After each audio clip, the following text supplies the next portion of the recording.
Welcome back to MN Crime Tales, your official channel for the most shocking, mysterious, and jaw-dropping true crime stories from Minnesota. If you're new here, make sure you hit that subscribe button, give this video a like, and leave a comment down below. We love hearing your thoughts on these cases. Today, we're diving into a story that shook the Rush City prison officials from the inside out. This is the story of Kristi Lettie Tyler, a Minnesota Department of Corrections officer who should have been enforcing the rules, but instead broke them in a way that only further exposed the corruption in prison corrections even right here in Minnesota. Rush City is a quiet, rural town, mostly overlooked except for one thing: the Minnesota Correctional Facility, Rush City, a closed-custody, high-security state prison. The prison has made headlines before for violent incidents, including attacks on guards and serious disturbances inside its walls. Its reputation for constant tension and high-risk situations makes the story of Officer Tyler even more shocking, because this time, the threat wasn't coming from an inmate. It was coming from one of the people entrusted to keep the prison safe. On September 24, 2024, investigators were conducting routine monitoring of inmate phone calls, a standard procedure at the facility. Most calls are ordinary, catching up with family or friends, but one call immediately raised red flags. During the conversation, an inmate casually said, "She is gonna holler at you," and mentioned giving someone her number to coordinate a drop-off involving a cell phone and substances. This wasn't just talk. This was planning, and it pointed to someone operating from inside the prison. Investigators dug deeper and identified the outside caller as Isaiah Scott. The bigger question, however, was she involved in the conversation? The answer came fast.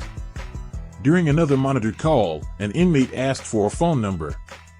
When investigators checked it, the number matched the personal cell phone listed on the employment records of Correctional Officer Kristi Lettie Tyler. From that moment, the investigation shifted dramatically. It was no longer about inmate smuggling alone, it was about a staff member actively facilitating it. Over the next 2 days, investigators paid close attention. On the evening of September 26, 2024, an inmate called Tyler directly. She answered without hesitation. During that conversation, she openly admitted she was on her way to meet someone. Later calls confirmed she had picked up the item and planned to bring it into the prison the next morning. She had no idea every word was being monitored. By the morning of September 27, 2024, the Office of Special Investigations was ready. As soon as Tyler arrived at work, she was brought into a conference room. Investigators read her Miranda rights, and she chose to waive them. She admitted everything, bringing in a cell phone, picking up a white powdery substance, and planning to smuggle it inside that very day. Her choices didn't just risk her career, they put her freedom on the line and further exposed the corruption that plagues America's prisons, even right here in Minnesota. A search of her belongings confirmed every detail. Investigators found the cell phone in her jacket pocket and 4 small baggies of white powder tucked inside a rubber glove in her backpack.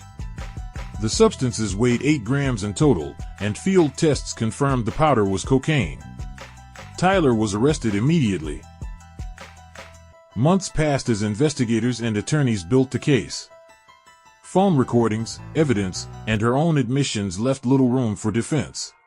Then on April 1, 2025, according to court records, she was officially charged with bringing contraband into a state prison and unnecessary communication with an inmate.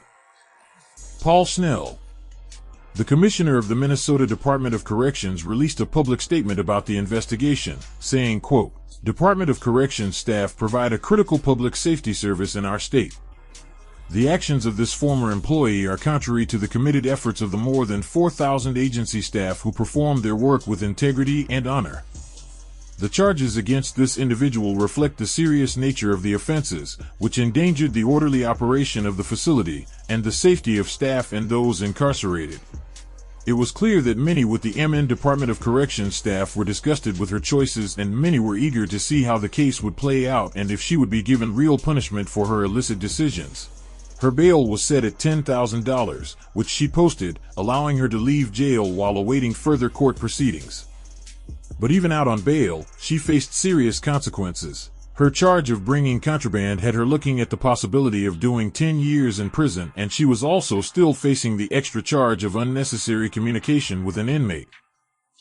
Despite making bail, she actually was broke and couldn't afford a real lawyer for her case, and she was appointed a public defender to navigate her case for her. It was clear pressure was mounting on her as the case made it to the local media, along with her realizing that investigators had a strong case with all the evidence against her, including her admissions. Based on these factors, she decided to move forward with a plea agreement, where she further admitted her role in attempting to get the drugs and other items into the prison. Keep in mind, she was caught attempting to literally smuggle in and supply an inmate with cocaine and a cell phone in a high-security prison that she worked at as a correctional officer. A very serious crime that would have came with a lasting negative domino effect on safety as well as law and order within the Rush City prison walls. Despite those strong aggravating factors that seemed to clearly warrant a prison sentence at the minimum, those aggravating factors were ignored, and a judge seen it fit to not only drop her charge of unnecessary communication with an inmate as part of her plea deal, but to also sentence her to 3 years of probation for her conviction of bringing the contraband in the form of cocaine with a cell phone into the prison. So right when you might think the story is over, think again. Remember, she was sentenced on October 28, 2025, with pretty much a slap on the wrist being that she was given probation and free to live her life. However, it is up to her how she would either learn from her mistake by staying clear of committing more crime, or she could go back into what got her here in the first place. Less than a month after being sentenced for bringing contraband into Rush City Prison while working as a correctional officer, Kristi Lettie Tyler is now once again at the center of an alleged smuggling operation in the same prison. This time not as a correctional officer, as the fiancée of a man locked up in Rush City. What was supposed to be the end of her legal troubles has suddenly unraveled into something much bigger and much more troubling. According to the newly filed charging report, the East Central Drug and Violent Offender Task Force had been looking into Tyler for weeks. Agents had allegedly uncovered communication between Tyler and inmates inside Rush City State Prison, and those communications allegedly pointed toward an organized effort to get narcotics past prison walls. Investigators say they were focused on her alleged involvement with her fiancé, inmate August Averett, as well as his cellmate, Benjamin Powell, who were both allegedly directing parts of the operation from inside their cells at Rush City. On November 17, 2025, the investigation reached a breaking point. Task Force agents obtained what's described as a daytime knock-and-announce search warrant, authorizing them to search Tyler's residence and vehicle. Deputies began surveillance on Tyler's Kennebec County home, watching for any movement, any sign that the alleged plan was in motion. Before long, agents observed Tyler exit the home, get into her Chevy Silverado, and drive away, setting the next phase of the investigation into action. A sergeant from the Kennebec County Sheriff's Office initiated a traffic stop, detaining Tyler while task force agents arrived to question her. At that same moment, another sergeant executed the search warrant at her residence.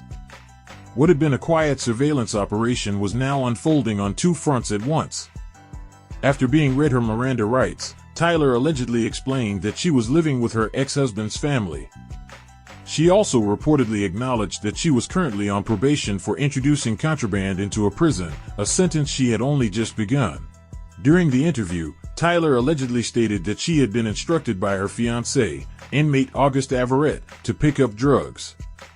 She also allegedly explained that his cellmate, Benjamin Powell, was coordinating with a woman named Deja Coleman, who was allegedly flying into Minnesota to collect the drugs Tyler had obtained and smuggle them into the prison during a visit. Tyler allegedly told investigators that she picked up the drugs on November 15th. She described being directed to 26th and Bryant in Minneapolis, where a man approached her vehicle. According to her statement, the man walked right up to her window and silently handed her a clear bag containing what she believed was cocaine. Tyler allegedly said she did not give him anything in return, and that she had been told she would be retrieving more drugs later, but those had not yet been prepared or made available. During the search of Tyler's residence, agents located the items she had allegedly mentioned. Inside a jacket pocket, they found approximately 6 grams of cocaine, along with 2 cell phones and 53 buprenorphine/naloxone strips, all of which were seized. Tyler was taken into custody on the spot. Prosecutors have now charged her with 4 separate felony offenses: 1 count of third-degree drug sale involving narcotics, 1 count of fourth-degree drug sale involving a Schedule 1 to 3 substance, and 2 counts of fifth-degree drug possession. Her next court appearance is scheduled for December 4, 2025, where she will face these new allegations. What makes this situation even more startling is the timing. Tyler had just received a sentence of 3 years of probation for her previous contraband case. That sentence was handed down less than a month ago, and yet she has now allegedly become entangled in a new and far more elaborate drug smuggling investigation before even getting a chance to settle into probation. She is presumed innocent until proven guilty in a court of law. If she is found guilty in this case, do you think they will let her off easy again, or do you think she will get a strict sentence? Let us know what you think in the comments, and don't forget to subscribe to the channel and like and share the video.